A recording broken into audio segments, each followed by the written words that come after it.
Hello friends, how are you today? What's happening in your body?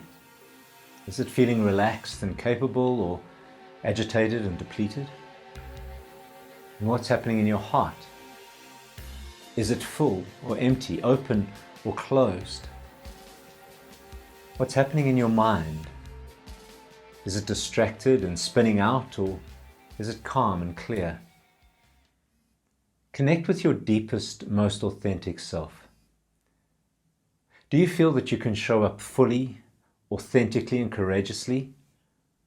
Or are you feeling the need to withdraw, to hide and protect your truest self? And so now, as you prepare to enter this practice, ask yourself what you need most today to be at home in your skin and in your life. Set an intention for this practice and open yourself to receive what you need. And now focus on where you are, both in your internal space and in your external space. What's making you feel safe and comfortable and relaxed? Are there any challenges or longings or movements within you that feel like they're threatening your comfort and safety? How can you release them while we do this practice? Spend a moment in silence, connecting with your whole self. Listen to what your body, heart, mind, and spirit are saying to you.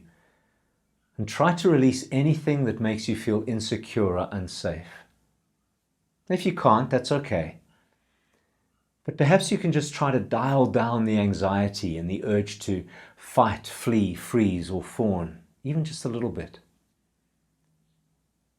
Spend a moment in silence as you allow the divine presence and peace to fill you.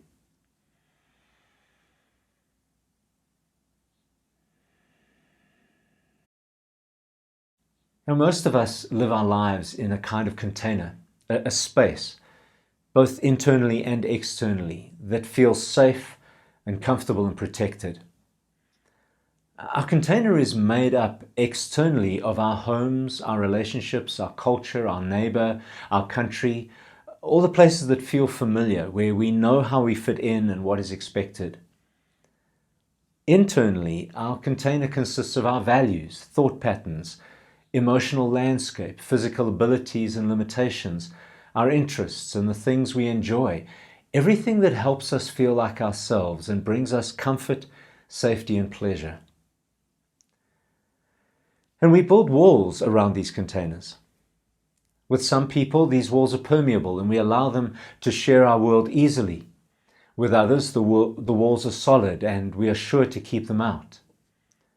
For some of us, the walls are high and thick. For some of us, they're lower and thinner. But they help to define our boundaries, to make us feel safe, and to help us feel connected with our authentic selves. Think about your own container for a moment. How would you describe it? What are the walls like? What is in it? Who are the people that you like having with you in your space? Now, most of us prefer not to venture outside of our containers too much. Even the most adventurous of us will tend to include whatever risk-taking and novelty we seek in our containers. Our adventures are part of the safe and comfortable world we create for ourselves. But we also all know the pull of what's outside of our containers. Like a child looking through the window at the world outside, we can't help but look beyond the borders of our containers to see what else is out there. We're curious about how other people live. We're drawn to different values and ways of being, even if we don't think we would ever actually go there. And we all know the excitement and joy of new discoveries, new experiences, and new relationships. And yet we're often afraid. The world beyond our borders is interesting and exciting, but it's also frightening. We can't predict it, and so we can't prepare for it. We can't be sure of our safety, and we worry about how the people in our world will respond if we venture out into the unknown. Our containers are often shaped, at least in part, by our relationships. Our families, culture, and religious communities exert a strong influence on where we draw our boundaries and what we consider acceptable or not. And often these influences in our lives use fear to stop us from crossing lines and going beyond the borders of our world.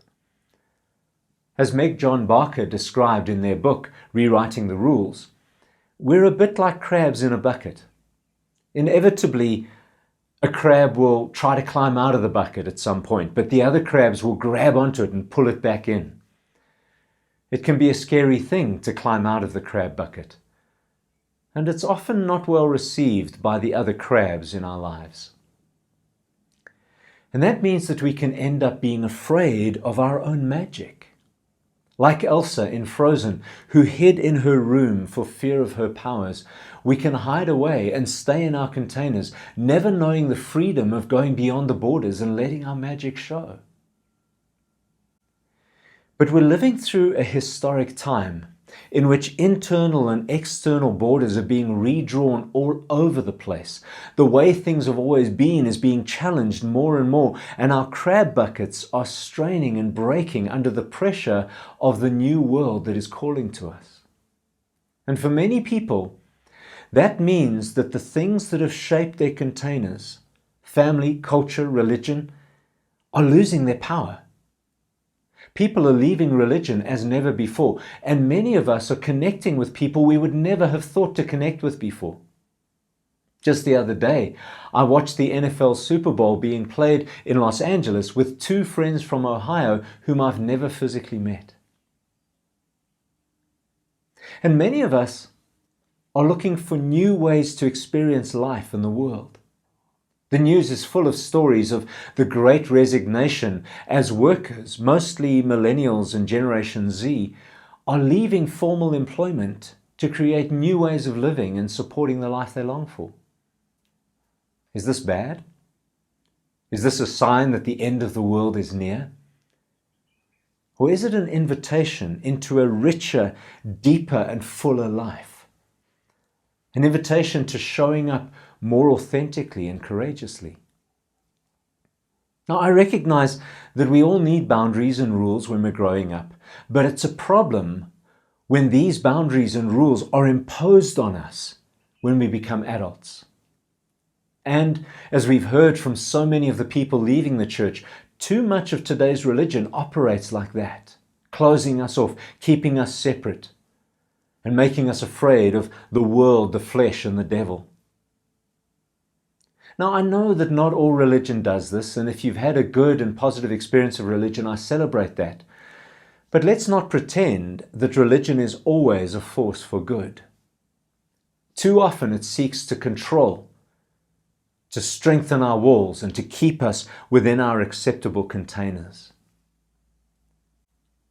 So what then do we do with our natural longing to explore, with our God-given curiosity, our love of learning, and our desire for new experiences? We all seek lives of meaning, purpose, and fulfillment, and we don't find that by locking ourselves away.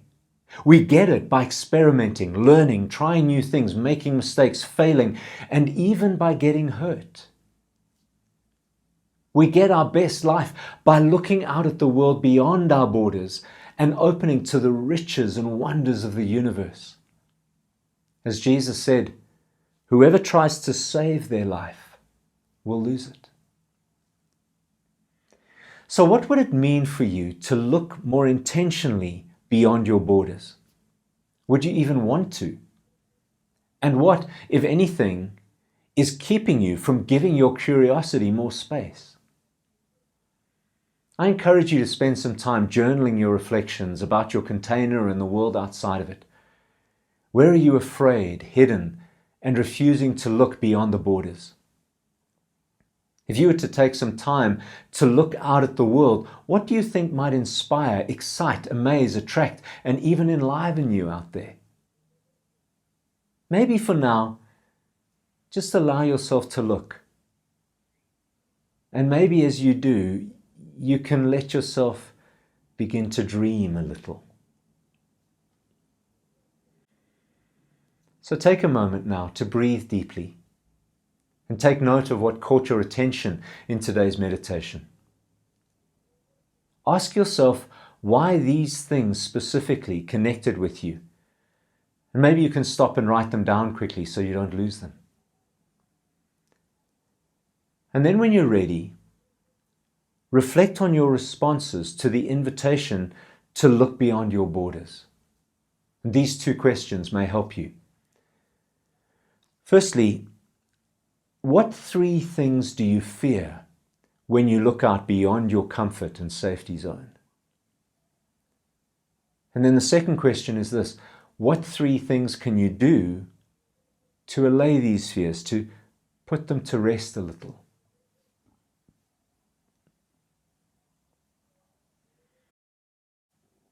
And so now, as you look at carrying this practice into the rest of your week, I want to encourage you to stay engaged with your reflections, and you can do that by using the following spiritual practice, and especially if you do it every day. In your journal or on your computer, write about how you could put your insights from this meditation into practice.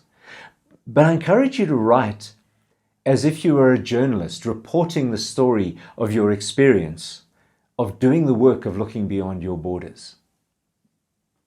By writing in this way, you create a more objective perspective on your thoughts and experiences, and new insights can often emerge as you do that. You can decide if you want to write the whole report at once and then go back on and reflect on it each day, or you can let the writing extend through the week, just adding a little bit to your story each day. But just remember to write mindfully, non-critically, and freely. So thank you for taking the time to share in this practice. I hope you have found it meaningful, and I hope that you'll be able to show up a little more fully, authentically, and courageously in your life and relationships this week.